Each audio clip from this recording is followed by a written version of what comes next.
देखिए, आज बताएंगे आप लोग को एक नया सवाल। इसका नाम है प्रकाश विद्युत प्रभाव क्या है। ये भी मॉडर्न फिजिक्स का ही सवाल है। अब आप जानिए, इंग्लिश में इसको कहते हैं फोटो इलेक्ट्रिक इफेक्ट। अभी की बात नहीं, बहुत सारे साइंटिस्ट ने, बहुत सारे फिजिक्स ने इसके ऊपर गहन अध्ययन किए, तो लगभग 10 वर्षों बीत गया। रेनार्ड का नाम है, रेनार्ड का नाम है, सर जे टॉमसन का नाम है। इट इज़ बहुत सारे साइंटिस्ट हैं जो इस पर बहुत स्टडी किए। परिणाम ये हुआ कि 1898 ईस्वी में सर जे टॉमसन ने एक चीज़ स्पष्ट की कि यदि अल्ट्रा वायलेट रेज, जिसको हिंदी में लोग कहते हैं पराबैंगनी किरणें, जब कैथोड इलेक्ट्रोड पर आपतित होती है तब इलेक्ट्रॉन का उत्सर्जन होता है।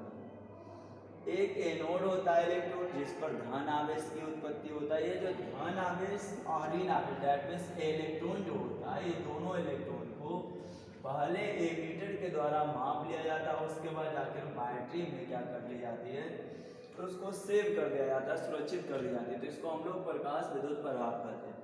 अब देखिए, प्रकाश विद्युत प्रभाव को समझने के लिए क्या क्या कीजिएगा वो बताते हैं। सबसे पहले बताइएगा, लिखिएगा ये कि 1898 ईस्वी में सर जे टॉमसन ने कई वर्षों के बाद यह बताएं कि जब पराबैंगनी किरणें कैथोड इलेक्ट्रोड पर आपतित होती है तब ऋणात्मक इलेक्ट्रॉन की उत्पत्ति होता है, जबकि एनोड इलेक्ट्रोड पर धन आवेशित इलेक्ट्रॉन की उत्पत्ति होता है, डेट मीन्स प्रोटॉन। धनात्मक इलेक्ट्रॉन और ऋणात्मक इलेक्ट्रॉन को एमीटर की सहायता से माप कर जो बैटरी या सेल होता है उसमें सुरक्षित कर दिया जाता है, रख दिया जाता है, सेव कर दी जाती है, संचित कर दिया जाता है। तो हम लोग इसको, इस घटना को हम लोग प्रकाश विद्युत प्रभाव कहते हैं। तो देखिए, हम लिख देते हैं इसका जवाब, और आप लोग भी इसी टाइप से इसको लिख लीजिए।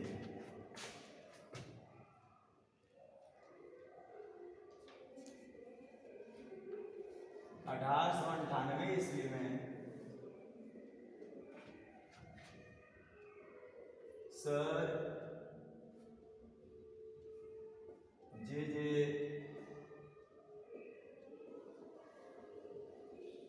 टॉमसन ने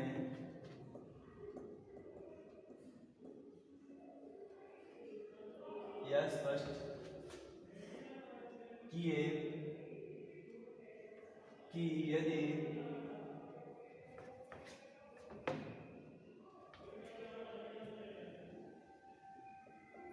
कांच की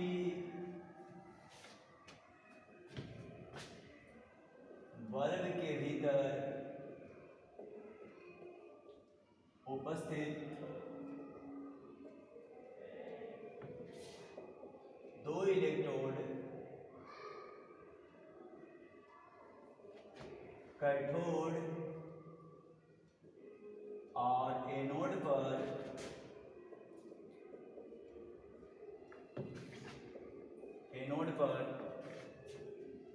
प्रकाश की किरणें, पराबैंगनी किरणें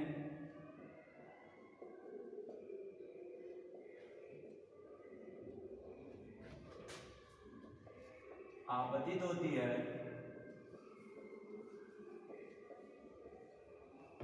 तब इलेक्ट्रॉन का उत्सर्जन होता है। यह इलेक्ट्रॉन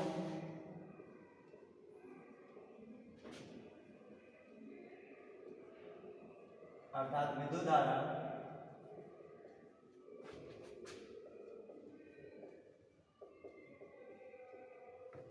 धारा बनकर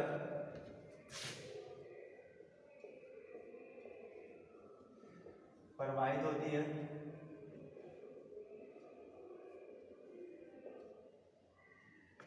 तब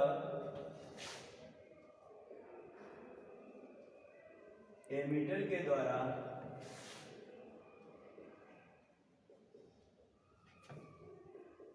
माप लिया जाता है।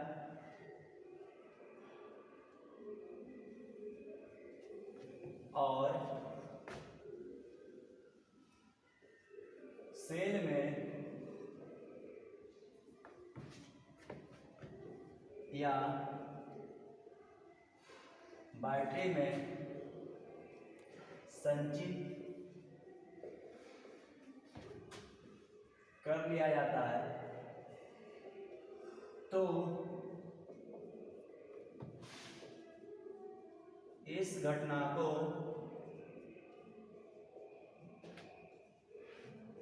प्रकाश विद्युत प्रभाव कहते हैं।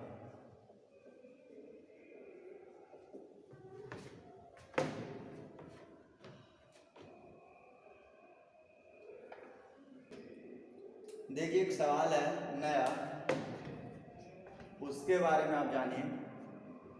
प्रकाश विद्युत प्रभाव का नियम क्या है? जैसे प्रकाश विद्युत प्रभाव तो भी आप पढ़े लिए, उसका कुछ नियम है अपना, स्पेशल उसका नियम है। तो 5 पॉइंट आपको समझना होगा बच्चों। पहला पॉइंट आप समझिए ये कि किसी धातु के पृष्ठ से फोटो इलेक्ट्रॉन के उत्सर्जन की दर आपतित प्रकाश की तीव्रता के समानुपाती होता है। इसका मतलब यह हुआ कि फोटो इलेक्ट्रॉन का मतलब होता है, फोटो मतलब प्रकाश होता है, याद रखिए। फोटो का मतलब होता है प्रकाश, और इलेक्ट्रॉन तो समझ में आ ही रहा है। तो कोई धातु के पृष्ठ पर जो प्रकाश के द्वारा इलेक्ट्रॉन का उत्सर्जन होता है वो सीधे सीधे डिपेंड करता है आपतित प्रकाश की तीव्रता के समानुपाती होता है। मतलब कितना तेजी से प्रकाश की क्या क्षमता है, कितना तेजी से उस पर पड़ रहा है, उस पर वो डिपेंड करता है। किसी धातु के पृष्ठ से फोटो इलेक्ट्रॉन के उत्सर्जन की दर आपतित प्रकाश की तीव्रता के समानुपाती होता है। मतलब जितना क्षमता से, जितना अधिक क्षमता से प्रकाश की किरणें धातु के पृष्ठ पर आपतित होगी, उतना ही तेजी से फोटो इलेक्ट्रॉन का उत्सर्जन होगा। पहला पॉइंट यही है बच्चों। दूसरा पॉइंट यह है कि उत्सर्जित फोटो इलेक्ट्रॉन की महत्तम गतिज ऊर्जा, जो गति करता है इलेक्ट्रॉन, उसकी गतिज ऊर्जा आपतित प्रकाश की तीव्रता पर निर्भर नहीं करता। मतलब एनर्जी को लेन देन नहीं है आपतित प्रकाश की तीव्रता से। लेकिन हाँ, यही बात फिर बताने की कोशिश की है तीसरा में बच्चों कि आवृत्ति के समानुपाती होता है कि जो आपतित प्रकाश है उसकी आवृत्ति क्या है, फ्रीक्वेंसी क्या। फ्रीक्वेंसी कम रहेगा तो इलेक्ट्रॉन का उत्सर्जन कम होगा, फ्रीक्वेंसी ज्यादा होगा तो इलेक्ट्रॉन का उत्सर्जन ज्यादा होगा। चौथा पॉइंट बताता हूं आपको कि धातु पृष्ठ पर प्रकाश पड़ने, जैसे प्रकाश पड़ा था, याद होगा पराबैंगनी किरणें आपतित हुआ था, और फोटो इलेक्ट्रॉन के उत्सर्जन होने के बीच समय ज्यादा नहीं लगता, अल्प समय। लेकिन कोई पूछ दे उसमें भी डेफिनेट कि कितना समय, तो बोलिएगा कि 10 के पावर 8 सेकंड ही लगता है। अर्थात सोच लीजिए कि 1/10 के पावर 8 मतलब 0.0 पता भी नहीं चलेगा किसी को, जो उतना में उत्पन्न हो जाएगा। लास्ट एक और नियम है बच्चों कि फोटो इलेक्ट्रॉन के उत्सर्जन के लिए आपतित प्रकाश की आवृत्ति की जरूरत पड़ता है, लेकिन धातु विशेष के लिए एक निश्चित आवृत्ति।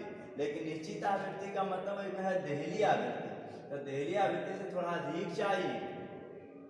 हम कोई धातु पृष्ठ से इलेक्ट्रॉन निकालना चाहते हैं तो आवृत्ति की जरूरत है, ये मैं बोला हूँ कि आवृत्ति चाहिए, आवृत्ति की जरूरत। लेकिन न्यूनतम दीजिएगा तो नहीं निकलेगा, न्यूनतम से थोड़ा अधिक हुई है, जिसको हम लोग कर सकते हैं देहली आवृत्ति।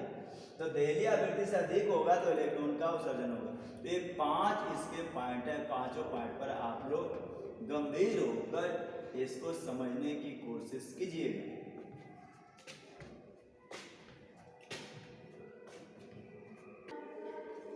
देखिए एक नए सवाल से फिर मिलाते हैं। चैप्टर का नाम याद आ रहा होगा आप लोग को, विकिरण, और था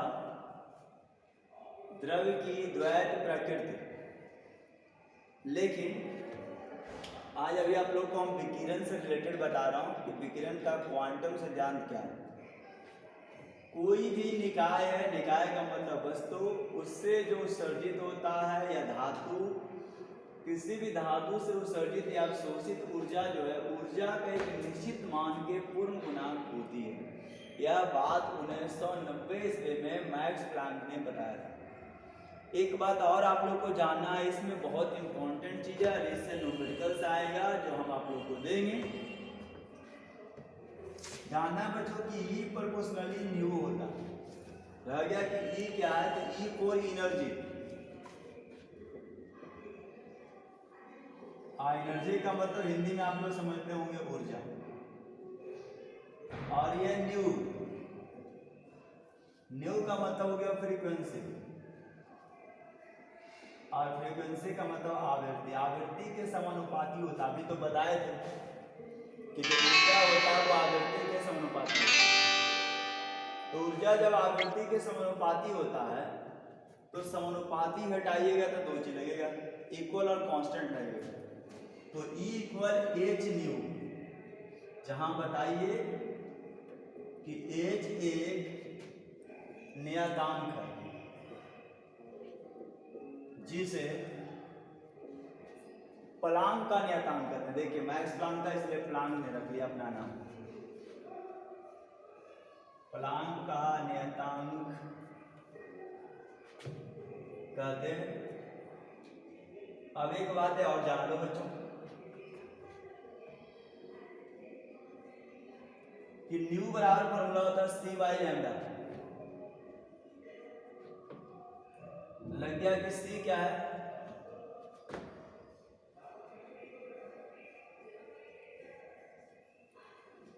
तो सी को लोग कहते हैं प्रकाश का वेग,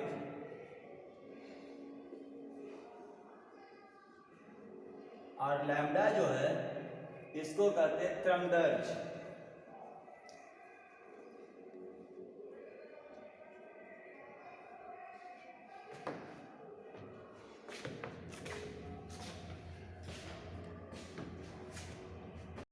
देखिए अब एक इम्पॉर्टेंट पॉइंट बता रहे हैं जो बहुत इम्पॉर्टेंट है।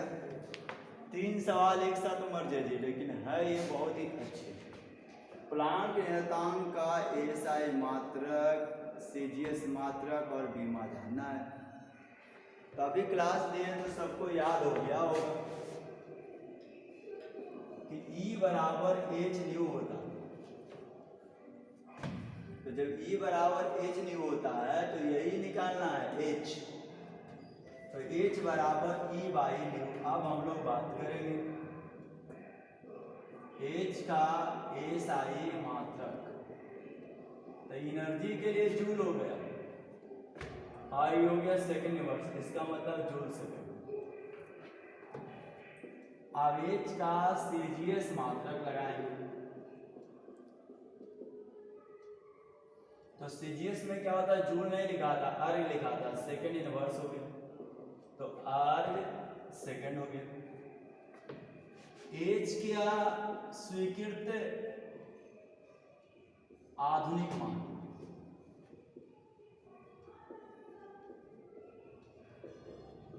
तो पूछे कि H का आप मान जानते हो, आधुनिक स्वीकृत मान, जो आधुनिक मतलब मॉडर्न में लोग स्वीकार किए हैं, तो इसका मान होता है बच्चों 6.63 10 के पावर -34, काम देगा जी न्यूमेरिकल में, और जूल सेकेंड। अब बताता हूं बच्चों को H की बीमा। तो ये जो E है तो इसके लिए एनर्जी हो गया, और एनर्जी है कोई भी एनर्जी ले लो, काइनेटिक एनर्जी, सपोज 1/2 mv², तो कांस्टेंट का तो कोई बीमा होता नहीं, मास के लिए ml² t के पावर -2, तो लिखाएगा बच्चों ml² t के पावर -2, और यहाँ हो गया t इनवर्स, एक कट गया बच्चों इससे, तो ml² t के पावर